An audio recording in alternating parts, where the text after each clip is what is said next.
And I admit that I might not be exegeting properly.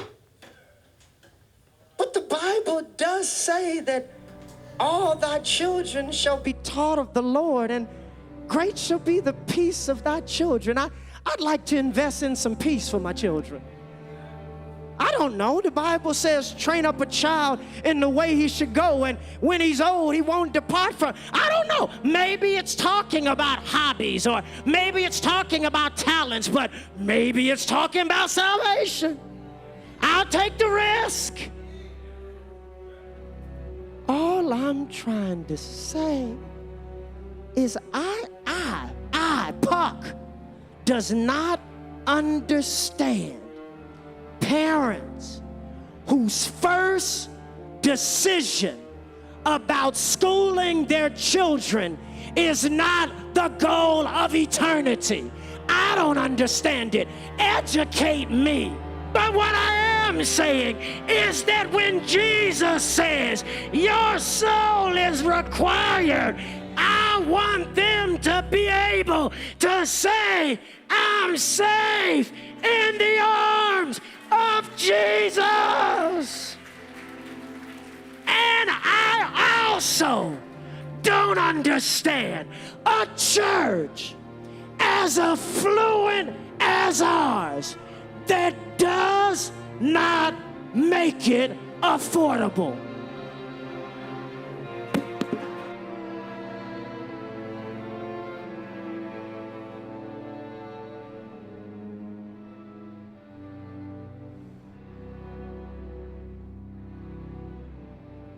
I forget a lot of things, like in general, in life, but that is a moment that I have never forgotten. It caught us all by surprise, and I want to say it caught him by surprise if you were to ask him. But when I think about it, it makes me really think about just the level of dedication. At that time, Pastor Fordham was the school board chair, and there's, a lot of things were going on, and we were smaller, and we were trying to make sure that our school was getting back to a level of excellence that we so desired. And ultimately, I think what Pastor Fordham, I can't speak for him, but what we were seeing was that the impact that F.H. Jenkins was having on kids and on their lives, spiritually, academically, and the fact that some people were saying to us at that time, I would love for my kids to go here, but we can't afford it. And I think that just struck a nerve where if we have children in our church whose families want them to attend our school, why can't we make that happen? If you ask me right now for the money that's in my pocket, I will give it to you. That's just how, hey, if I have it, it's yours, okay?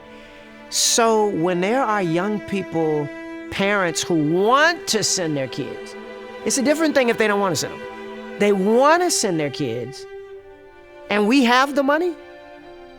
I don't understand. Like, what are we praying for? God already answered the prayer, you know? So in my mind, I probably had come from a business meeting where we just quickly spent X thousand dollars on a sound system. And I'm thinking, but we're not going to educate the children. So there's a point where, just to be candid, so I don't curse, let me just get off the stage. Seriously. I chuckle at it because when Pastor Fordham gets passionate about something, which I can resonate with very clearly, he speaks very, very directly about it. And I feel in that moment, his thing was, what is our excuse? Why aren't we doing this? And so each time I watch it, I chuckle, not because I think it's comical, but because, wow, okay, he put it out there plainly, clearly. There's no read between the lines. Our church, or Riverside, has funds. Why aren't we helping people get educated at F.H. Jenkins? It was just so plain. And the simplicity of it and the passion of it really resonated with me. 1 second.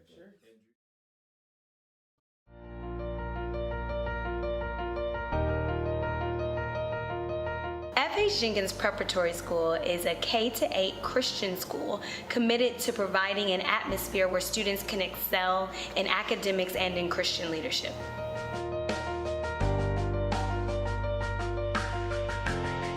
My name is Pax Fordham. I've been here for 2 years. What do I like about Jenkins? I like that it's a Christian school. I can't really compare it to other schools because this is the first school I've been to, but I haven't been here long, but I can already tell this is a school is different from other schools. They are the same numbers. We have a 20, a 12, and a 3.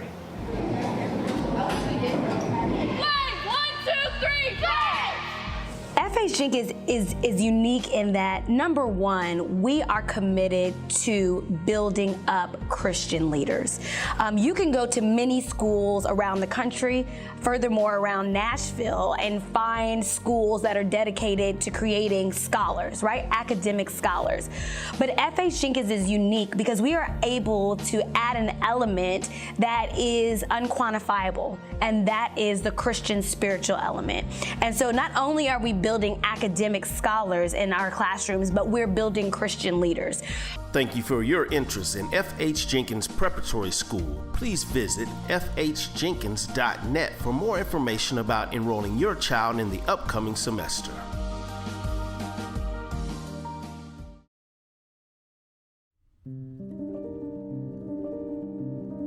When I was a child growing up, I always wanted to be a teacher. I had amazing teachers in church school. I thought they were great. I wanted to be like them. I wanted to be a teacher.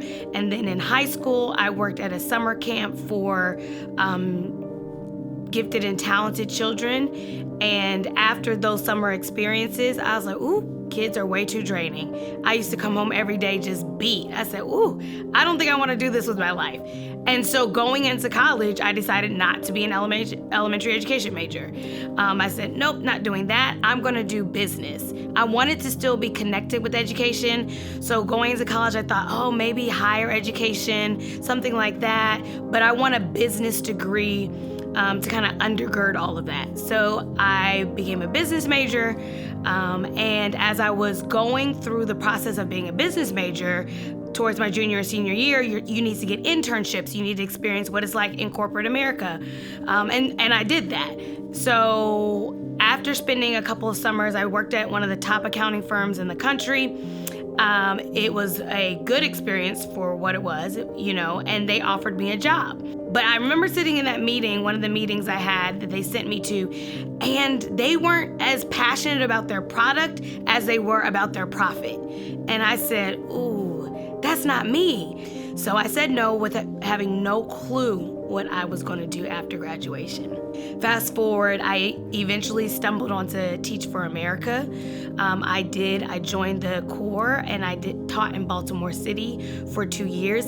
But after 2 years of teaching in Baltimore City public schools, I knew teaching was my calling. And I loved it. I loved the work, even though it was the hardest thing I'd ever done in my life. I graduated from college summa cum laude.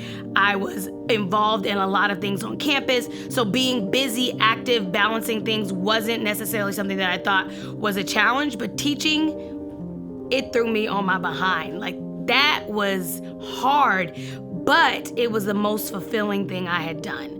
And I said, no, this is my calling. And then after my second year, I began to work with other teachers. I mean, even though as a second year teacher, you're still new. But in my second year, I began helping other teachers. In my third year, I'm helping other teachers build their classrooms, build their practice, etc. And I said, I enjoy teaching, but I also enjoy teaching teachers. So through this process, I just began to learn what I love to do as a part of education. And I stuck with it. I never left education from that time. It was supposed to be 2 years and done and move on with whatever my grand goals were for life. But that 2 years said enough for me that this is where I belonged. And so my career continued on there. I eventually decided I was going to get my doctorate in education, which is what brought me to Nashville. Applied to Vanderbilt, came to Vanderbilt, did my doctorate at Vanderbilt.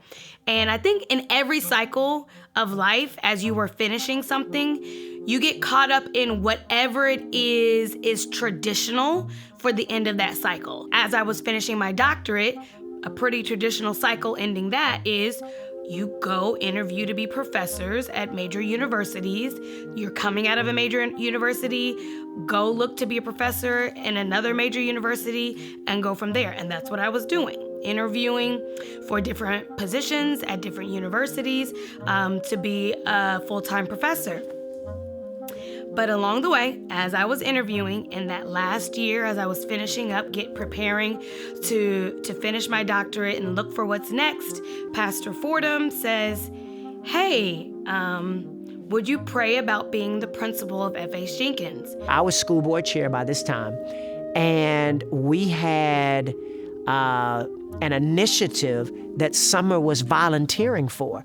She, and I don't know if it was a part of her schooling or just a part of her passion, she was volunteering to do some tutoring for us. And we're like, oh my goodness, this would be wonderful. And when she came to the board meeting to report on what she did, it was obvious that she was like a different level. It was so clear that we needed what she was. And one of the board members, it was Van Dion Griffin, he actually nudged me and said, we need her to be our next principal. So I realized it wasn't just me. It was obvious, okay? When I met Dr. Wood, I saw already that we had a administrator who would go beyond just the theory of what administrators do, but this young lady would put into practice what administrators do. And that's really key, having that total package, being able to articulate theory and to put into practice what it takes to do what she was needing to do. And so in meeting her, I just saw immediately that this would be someone who would move the school forward. You know, here she is getting her degree at Vanderbilt. It's like, okay, I'm not even expecting her to do this. But you know how you feel convicted about something and you pray, and I'm not a salesperson. I'm not somebody trying to twist people's arms, but I am comfortable making a spiritual ask. And I still remember calling her and saying, Summer, I need you to pray about something. I probably laughed in his face or did at least a little chuckle.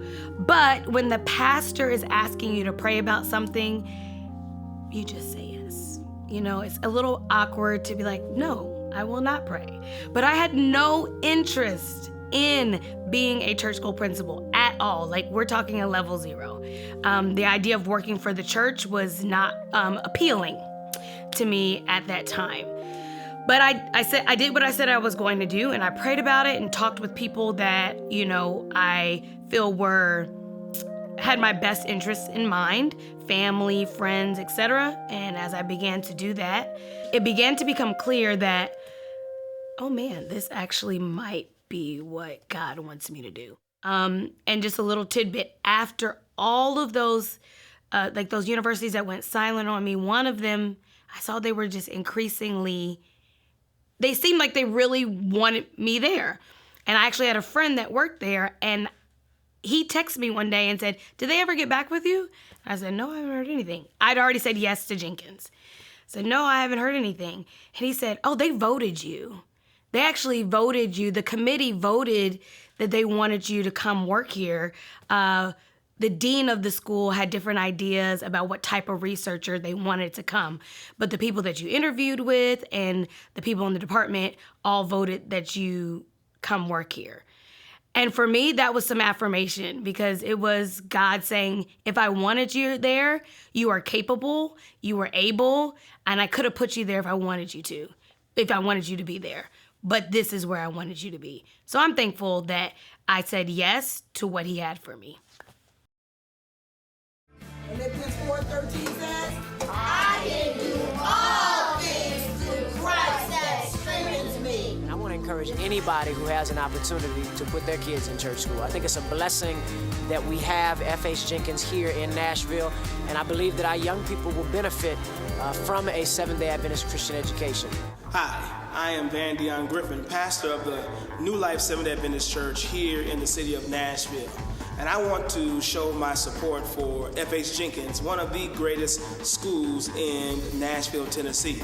I I want to challenge you that if your young person is not attending F.H. Jenkins, to please get them there. It is the school that God has ordained for this time.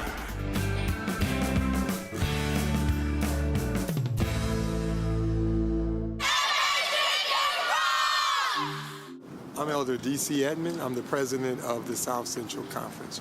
Right across the street is F.H. Jenkins, one of the oldest black private schools in Nashville. We're very proud of what F.H. Jenkins is doing relative to preparing our children for life in this world and eternity in the world to come. Thank you very much, and we ask for your continued support and prayer for our school, F.H. Jenkins.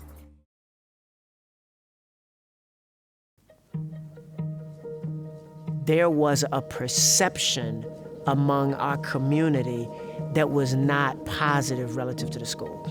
I started noticing later that people, at least at Riverside, referred to the school with the pronoun their school, that school, y'all's school. I never heard them say our school. And it was clear to me that the falling enrollment was connected to the community perception. And the perception could be off base, but it is what it is, you know? And we were at a point where financially we could not sustain the number of teachers that we had, as well as come up with a way to market our school with the perception being what it was, you know? I remember us having a meeting with all the parents. We hadn't necessarily decided that Dr. Wood would be the new principal, but we had been hearing that parents were going to pull their students. So we all became nervous. And at that time, there was an idea or a thought that F.H. Jenkins might literally close.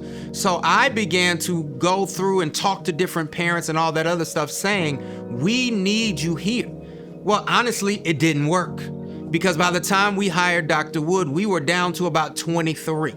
And all type of rumors and everything were going around that this school would close. So I remember at that point of 23, I worked at another place here, and there would be times, I don't want to name the company, but there would be times that I'd be bringing boxes of paper because we couldn't afford paper, copy paper. There'd be times I'd be going into my job's supply closet and getting out different supplies, pencils, highlighters, things like that, so that the actual staff had things here. And I know there was a lot of us that were, I wouldn't call it stealing, but that were sitting up here and paying it forward from our jobs and saying, hey, we want to give back to F.H. Jenkins. We've always had good, dedicated people involved, but for whatever reason, the enrollment was declining. We propped up we propped up the finances of Jenkins for a number of years with some funds that had been left over. I can't even remember where those funds came from, but it was about $500,000, and we used that to kind of cover the deficit. Unfortunately, by around 2014, 2015, that money ran out, and we were down to about 43 students. And then when she came, the enrollment dropped off again. And so now we're down to about 23 students. Over the summer, we transitioned and Dr. Wood came on, and there were 3 teachers. Myself, Ms. Shelley Pelote, and Tiffany Tapp came in. So we went from probably 7 full-time teachers down to 3 full-time teachers, still teaching the same number of classes, but just a smaller group. We started day 1 of 2015 with 23 children. It was tough. It was one of those moments where you wonder, all right, so we lost 20 kids over a summer, and what is going to happen now? Classrooms that were full, of classes were no longer full, so we had empty classrooms, which was great for, we had now a science lab, we had places to do extra things. So we had that because there were empty classrooms. There were only 3 classrooms that were being used full time. We got to a point where it did not look as though the school was going to have the resources to finish the year. And so I said to the CFO at that time, her name was Mrs. Marquita Mosley, she's now the CFO of South Atlantic. I said to her, I need you to develop a contingency plan in case F.H. Jenkins had to close. The couple $100,000 that it would have taken to do what I asked, it's not like that money was just sitting around. But we were determined that if the teachers lost their jobs, that they would not lose their income. So we asked her to come up with a plan. Fortunately, that was not necessary because the Lord blessed and there was enough money found. There was one of the churches up their subsidy in the middle of the calendar year, which is very rare. You very rarely see that. And Dr. Wood raised some money, and so they were able to make it. But it was not looking good at all. He never told me that at the time, which is very kind. That probably would have scared me a little bit. But to be able to hear that so many years later, to know that, oh no, I mean, the view of what was happening, we were in dire straits, and that was very clear. And Elder Edmond, that wasn't a knock. That was him doing his job. He is an administrator. He has to think about his employees. If this experiment with Dr. Wood, who no one knows, doesn't work out so well, people need to get paid and they have a livelihood. And he was taking care of that. But while he was taking care of that, he was also extremely supportive of the work that we were doing and I was doing at F.H. Jenkins. From there, it just became Operation, we're going to just be excellent in all that we do and try our very best to tell our story and turn this thing around. We had 23 kids, 3 full-time teachers, and a full-time principal. Completely unheard of. But it made a difference for sure. Let me tell you something. Jesus has told me to fish in the middle of the day many times. And I have not understood why am I fishing for students in the last week of July and August. That doesn't make sense. But all of a sudden, we're getting phone calls and people just stopping by the building. And what do I have to say? Lord, the net is breaking. We got classes filling up. We're doing wait lists, and I was twiddling my thumbs in May and June wondering if we're gonna make the budget number. When Jesus says fish, what do you do? When Jesus says when to fish, what do you do? We are doing that at F.H. Jenkins. At this time, I want you to see a little highlight of our young people at South Central Conference camp meeting. I spoke as a child. I understood as a child. I thought as a child. But when I became a man, I put away all childish things. But now we see in a mirror dimly, but then face to face. Now I know in part, but then I shall know, just as I also am known. And now by faith, hope, love, these 3, but the greatest of these is love.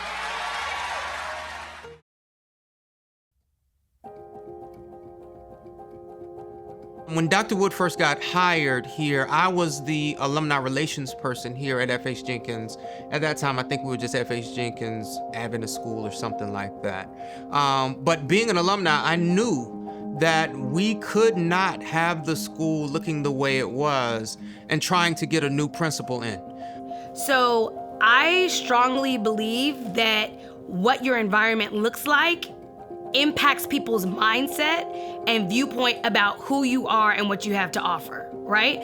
Upon getting the job here at Jenkins, I felt like there needed to be an aesthetic shift. But a lot of it had to do with what are we conveying about who we think we are based on what we look like? The flooring, the paint, the carpet, the landscaping, all of that. The first impression. I really believe that the first impression mattered. We did not have money, let's be clear. The school did not have money to just say, oh, let's just pull some dollars and renovate everything. That's not what we had.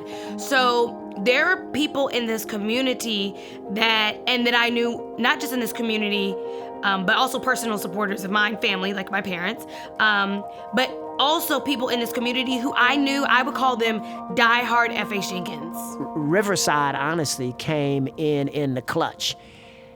They, as a church, our community, I believe, was so deeply passionate about the success of the school. I mean, you know, there are generations of people, and there are people that you let them know F.H. Jenkins is on life support, and they coming over, you know, with the stuff, whatever those things are, right? High, low, good, bad. These people love this school. They've graduated from here. They are passionate about this school. And I wanted to be able to leverage that so that when we are launching off in something new, yes, things look bleak. I get that. But I knew what I was willing to do. I knew what my passions were. I knew what my vision was. I knew what my expertise was.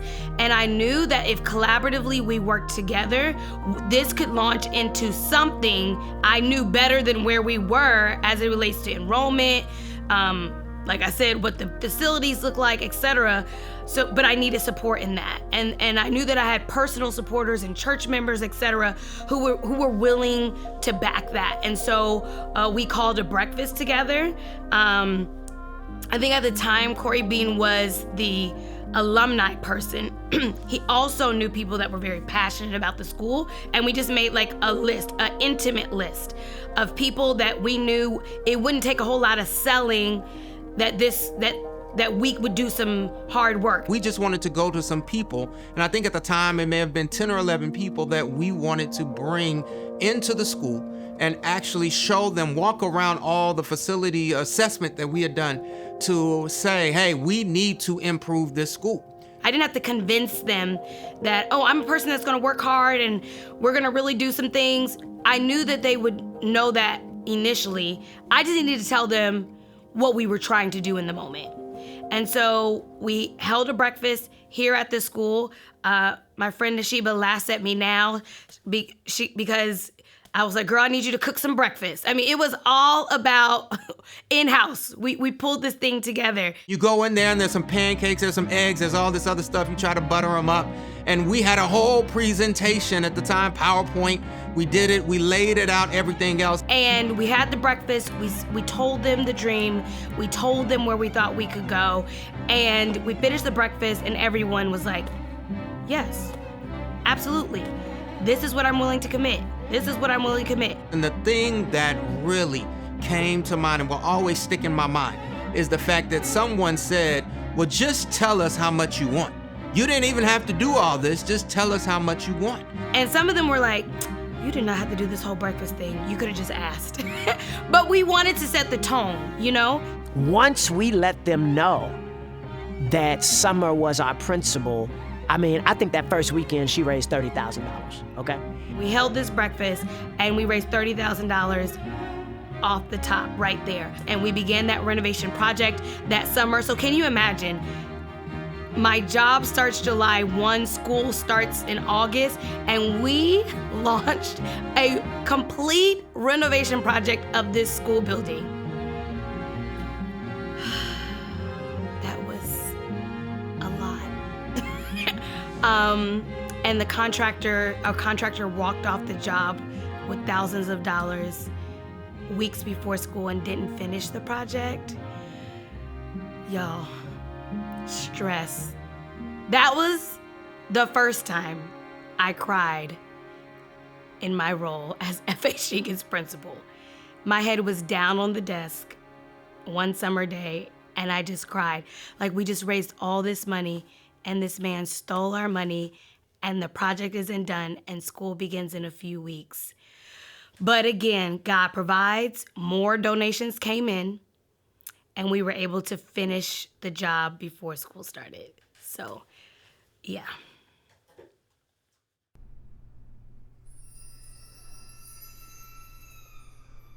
So it was wow, what a time. But like I said, we started the school year with 23, and then we just went, all gas, no brakes, working really, really hard in this building, pushing for excellence, academic excellence, telling our story, newsletters, this, that, and the other, pumping what we were doing in our churches. We got volunteers that were coming into the school, and the volunteers that came into the school were able to go out of the school and share information that was happening at the school. New programs began somewhere. While she was here, we started the strings program. We became STEM accredited, things of that nature. And that information began going out to the public. You want to know what's happening at FH Jenkins? This. Here's a newsletter. Here's a social media post, whatever it was, inviting them to school. Here's an open house. All of these things. And then as that school year went, kids just started middle of the school year. Oh, phone call. Somebody's coming in October. More children. And we ended that school year with, I think, over 30 children at the end of that school year. The culture started changing. The test scores were rising. It was obvious that the 23 and their parents were valuing what they were experiencing. And it just went up from there and up from there. And it literally was almost like an engine. A locomotive starting to go uphill, and when that thing turned, boy, it was just like a good avalanche. As I said, that first year we were super small, but then people are sharing, hey, no, come bring your kids back. Some kids left and came back. Parents were hearing information, the churches were hearing information, people within the city were hearing information. I think that led to a lot of excitement within the school as well. To be honest with you, from there, it never stopped. So year after year, the next year, we're going into that next year, I think going into that next year with like 40-something kids. So now we've restored what the locusts have stolen, right? Because we got back to baseline. The celebration when enrollment went to 40. Oh my goodness, we were just like, praise the Lord. When our students were achieving and we could go to the awards night and we're talking about 99 percentile. It was amazing. And then from there, we're growing. Then it's 60-something children. Then it's 70-something children. Then 90-something children. And now we have 125 children. And one thing I like to make clear to people, though there's no issue with it, but in our state at the time, the majority of my time here at FH Jenkins in the state of Tennessee, there was no version of a voucher, education savings account, nothing like that from the state. Our school grew with tuition-paying parents because we weren't at a place even then where we could offer, tuition assistance. Oh yeah, we have a financial aid program. No, we need a financial aid program ourselves to operate. We didn't have that to be able to give to students coming in like some other private schools did. But our churches created their own financial aid programs for children. And I remember looking for sponsors. Families would come and I would say, be honest with me, what can you pay? And it wasn't that I was just giving them discounts. No, I'm going out into the community, church, finding people who are willing to sponsor children and just pay for them to come because we wanted them to be able to get an FH Jenkins education. So we were grinding to be able to ensure, one, if it wasn't affordable for somebody, we are trying to find ways to make it affordable. And thank you to all the people who stood up and said, I will sponsor a kid, and paid someone's tuition or half of someone's tuition or whatever the case may be. You were our voucher program initially, and that helped people get the FH Jenkins experience and our school growing over time. It was a God move. And once it was done, money started coming in, the perception in the community changed. Some of our teachers at first, man, they were worn out, but we started getting volunteers. It was like the whole community said, let's roll up our sleeves and do this. She understood that in order for the school to move forward, to build student body, it wasn't just getting students in the building, but it was building a program. This young lady built a program. In other words, why would you bring your child here? You'll bring your child here now because we have effective instructional delivery taking place. Being a principal is not for everybody. And working at Jenkins as a teacher is not for everybody. But that's how you go from 23 students to almost 130 students. That's how you go from a $400,000 budget to $1 million plus budget. That's how you go from 4 or 5 full-time people to 20 people full-time and part-time. That's what it takes.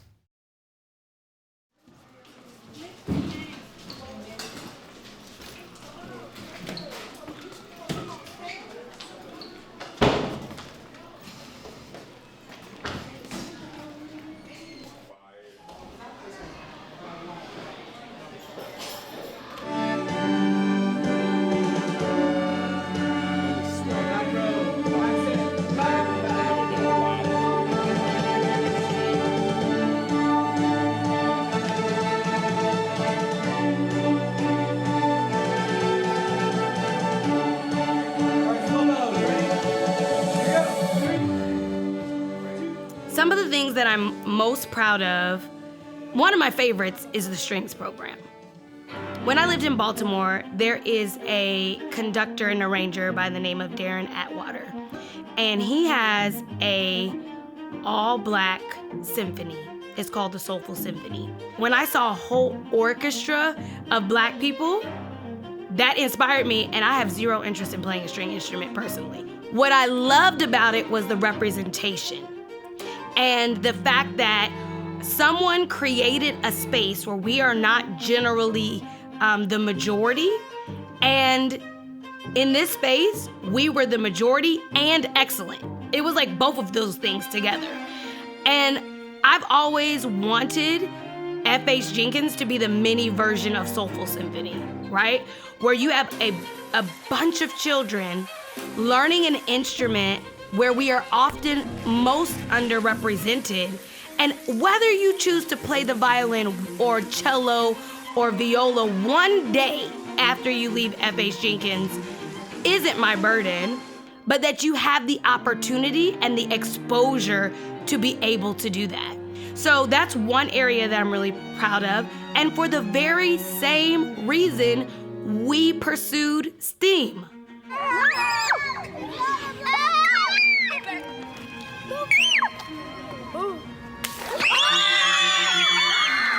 They were challenged to create a bridge that could hold up 200 pounds.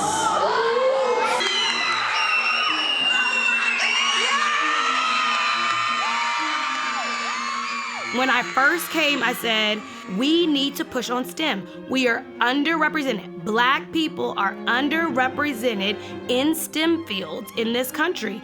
And research indicates one of the primary reasons we are underrepresented is lack of exposure at an early age. And my first year as principal, Mrs. Washington Lewis and I worked together, and I said, I want us to start something STEM related, even on a small level. On Fridays, from stuff that we can get from the grocery store, anything, build a bridge with some popsicle sticks, whatever it takes. Let's build this engineering mindset. Let's help them solve challenging problems with materials and designing something, etc. My thing was, I don't want you, we are clearly a space that is dedicated to encouraging, uplifting, educating young Black children in this community. I don't want you to leave this space and we be a part of your exposure problem. So what can we do? And if you look back to one of our early newsletters, you'll see an article about it where I wrote about the importance of exposure at an early age. And once again, you may not want to be anything in the STEM field when you grow up. I just want to make sure that if you do, You've been exposed to some things in your young age that can carry with you all the way through. I have a passion for culturally relevant, responsive, sustaining, whatever version you want to talk about, education. And then I have a passion for children's spiritual development as well. So it ended up being that F.H. Jenkins became a perfect merge of my professional and personal passions, where I could openly explore and lead in both areas. I'm going to do whatever I can with whatever resources I can to provide you these experiences that can yield some amazing impact in the future.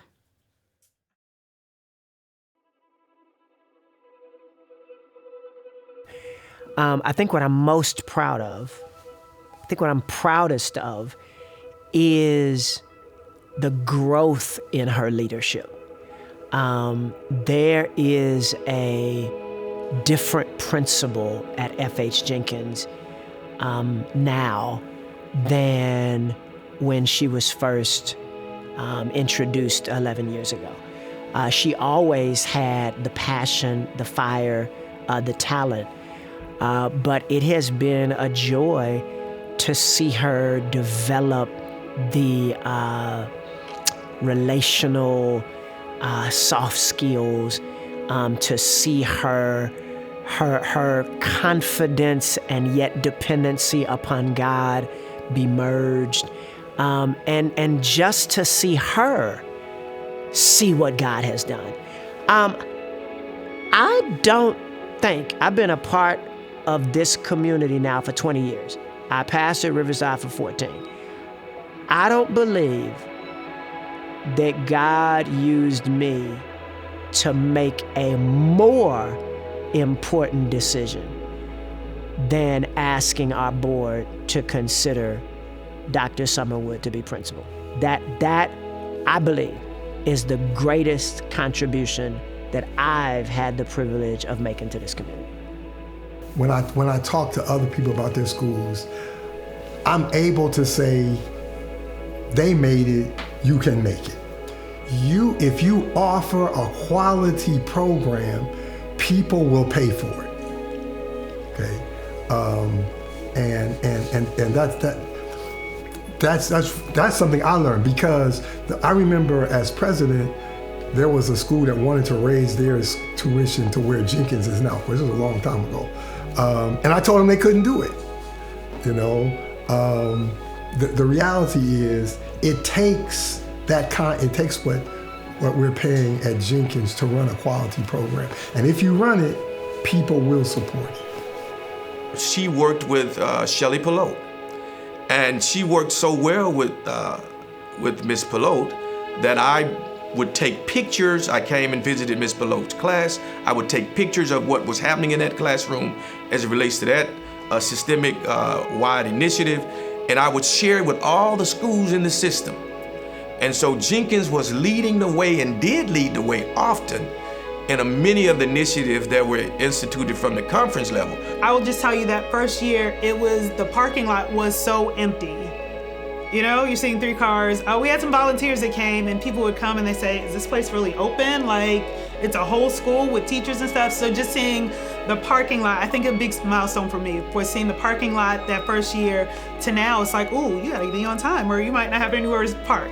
I think the legacy is there is now a community, a generation of young adults who, with every fiber of their being, because of Dr. Wood, they say, I am F.H. Jenkins. I am excited about the fact that we are in a place where someone can become the leader of this school and it be in a very strong, positive place, where they can just keep going up. The whole purpose of me and us going through what we went through is so that no one has to go through that again. That is our goal. And so we worked really hard on creating systems, having resources, creating income streams, whatever the case may be, such that this next leader can come in and be a principal. They can lead the academic vision. They can lead the, donor vision or whatever the case may be. And much of the other things are in place. You have a full staff, a growing enrollment. I love that I'm able to be able to pass the baton in that way. To me, that is legacy. That is me saying, you don't have to go through what I went through. I went through it so that you don't. People talk about, what are those little sayings like Martin walked, so, et cetera, and Rosa sat so that you don't. Summer, I put in the grind. We grinded it out so that the next person grinded it out. I think that's wrong. Ground, but that doesn't also feel right either, so I'm gonna get stuck there. We worked really hard so that next person can truly fly, take off, and do what it is that God has inspired them to do. I believe my season here is done, and I do believe that what I have done in this season has set somebody up to have an even greater season. I wanted to make sure that even as I exit, I'm still positioning in this place, this school, this place that I love so dearly. I'm setting it up for continued success.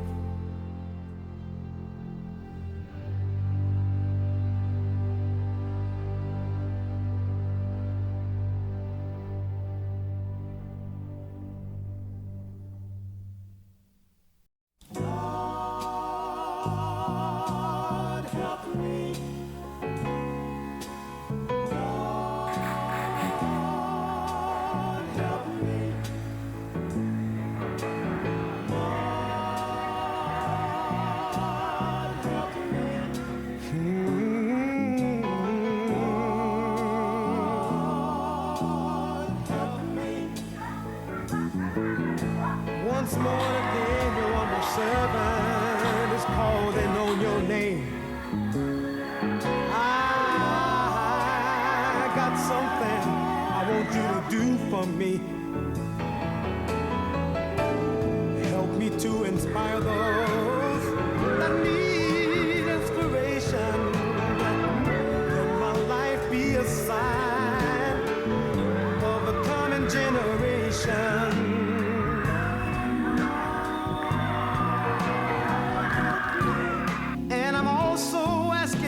Help my